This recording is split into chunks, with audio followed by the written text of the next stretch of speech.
Welcome to the Hormone Health Boss Show, where each week we will explore the tools, strategies, and education you need to confidently advocate for your health, reduce your symptoms, and navigate your journey from peri to postmenopause like a boss. I'm on a mission to ensure all women receive the great menopause care they deserve, because no one should feel dismissed, overwhelmed, or left in the dark about their health. This show is empowering you to thrive in midlife, because just surviving isn't good enough. You have a purpose, my friend, and this world needs you at your best. It's time to thrive like the boss you are. Let's get started. Hey there, girlfriend. Welcome back to episode 2 of the Hormone Health Boss Show. I am glad you are joining me again this week. Now, if you feel like your moods, your energy, and your body are completely unpredictable these days, you are not alone. Today, we are diving into the hormone roller coaster of perimenopause, and we're going to talk about how it's impacting your daily life and what the heck is going on. It's so important for you to understand how your body works, how your hormones are working, so that you can feel more in control of your health and your symptoms, and you can also give yourself a little bit of grace.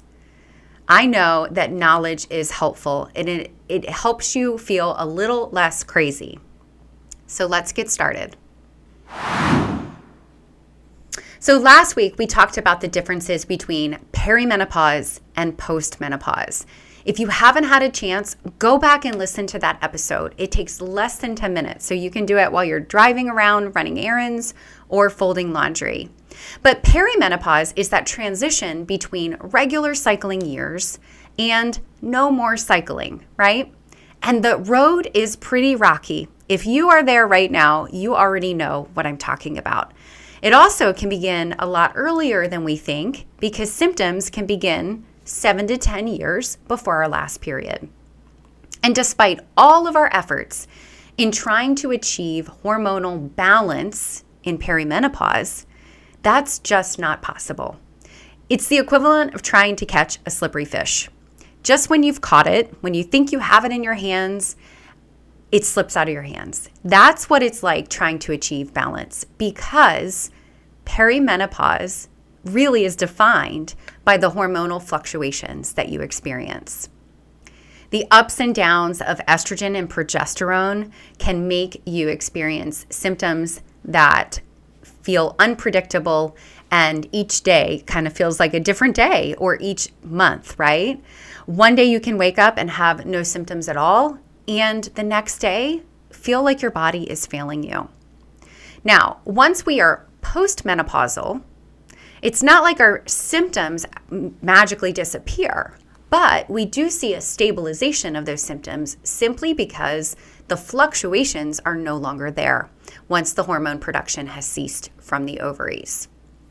But in the meantime, the roller coaster can feel pretty miserable. So first, let's talk about the 3 hormones that are at play here in this roller coaster ride. So let's talk about progesterone.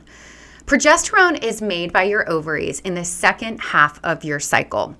It is your chill hormone. It helps with your mood stabilization and getting better sleep and overall relaxing. And progesterone helps us balance and keep estrogen in check.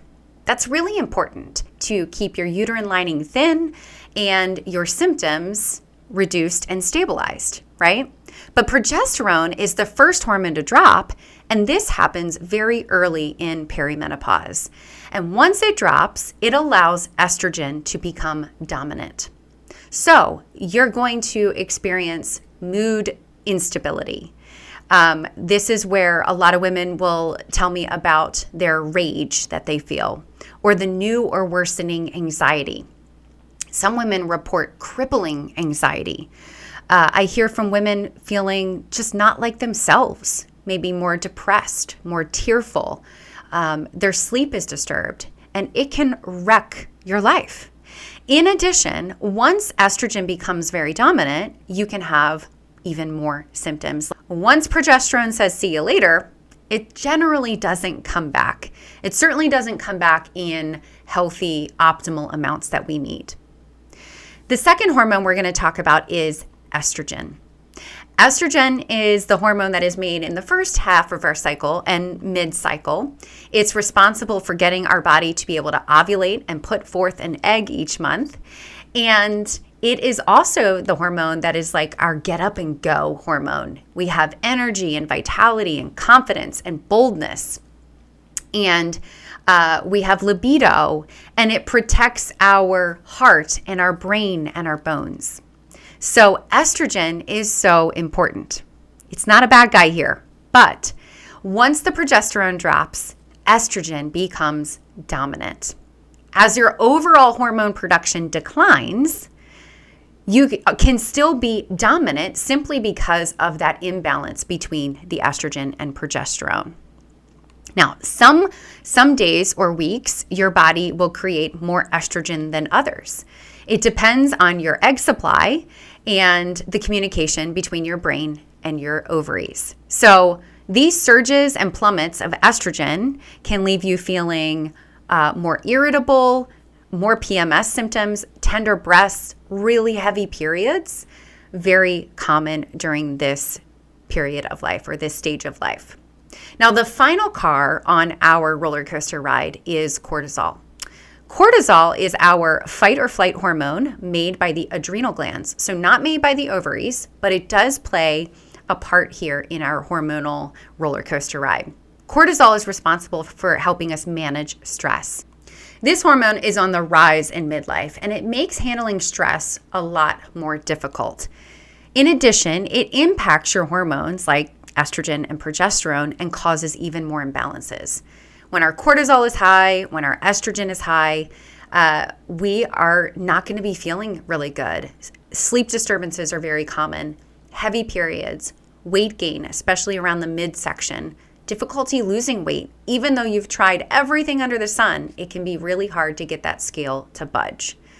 So being on this roller coaster doesn't sound like a lot of fun, right? I want you to think of it like being on that crazy roller coaster that is flying out of control, and then suddenly it's slamming the brakes, and then it's taking off again, and then it's slamming the brakes. That's kind of what's happening with your estrogen and progesterone on the hormonal roller coaster of perimenopause. No fun, right? So we talked about what is happening to our hormones, progesterone and estrogen, but now let's ask the question, why? Why is this happening, and why is it so unpredictable? Well, to understand the why, we have to know how hormones work. Hormones are chemical messengers that travel throughout the bloodstream to organs and tissues, and they bind to receptors on target cells, kind of like a lock and key system. Now, they are controlled by feedback loops that start with the brain.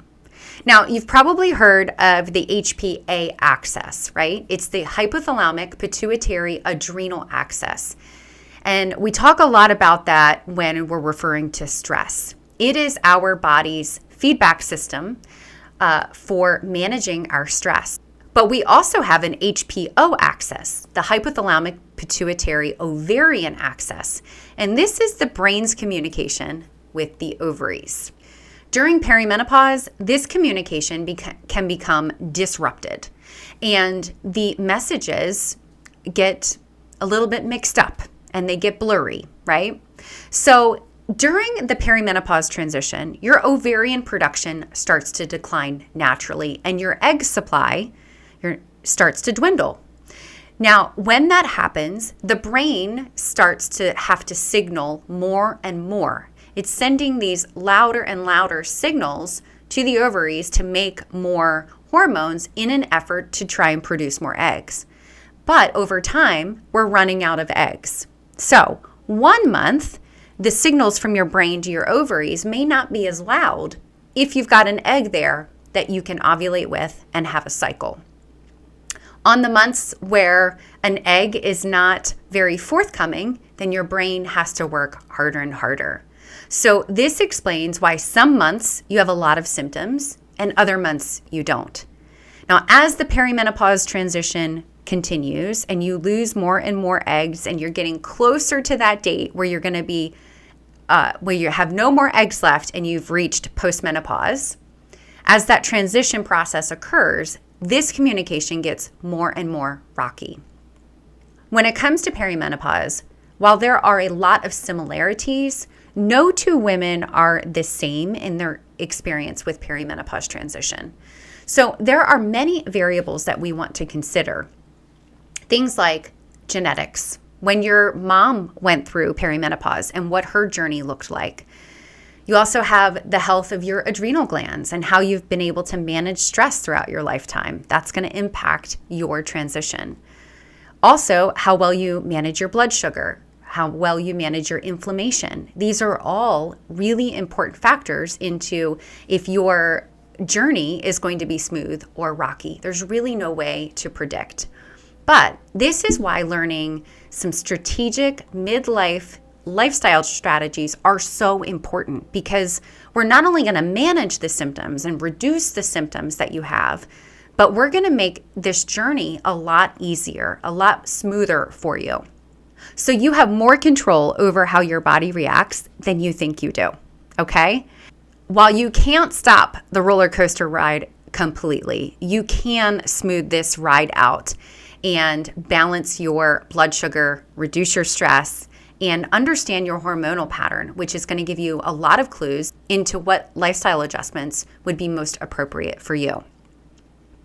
We are going to dive deeper next week into some of the simple strategies you can use in your everyday life to start reducing symptoms. So this week, I want you to pay close attention to what you're putting on your plate, how often you're eating, and how you feel afterwards. And then meet me back here next week, and we are going to talk about the information that you collected and what to do with it. So, girlfriend, when you know better, you can do better.